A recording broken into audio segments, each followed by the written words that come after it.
वीर्यं करवावहै तेजस्विनावधीतमस्तु मा विद्विषावहै ॐ शान्तिः शान्तिः शान्तिः भद्रं कर्णेभिः शृणुयाम देवाः भद्रं पश्येमाक्षभिर्यजत्राः स्थिरैरङ्गैस्तुष्टुवागुंसस्तनूभिः यशेम देवहितं यदायुः स्वस्ति न इन्द्रो वृद्धश्रवाः स्वस्ति नः पूषा विश्ववेदाः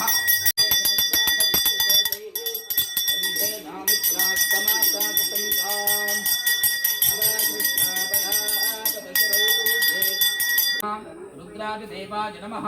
उग्राज देवाय नमः भीमाज देवाय नमः महतो देवाय नमः भवस्य देवस्य पत्नी नमः शर्वस्य देवस्य पत्नी नमः ईशानस्य देवस्य पत्नी नमः पशुपतेर्देवस्य पत्नी नमः रुद्रस्य देवस्य पत्नी नमः उग्रस्य देवस्य पत्नी नमः भीमस्य देवस्य पत्नी नमः महतो देवस्य पत्नी नमः शिवाय नमः महेश्वर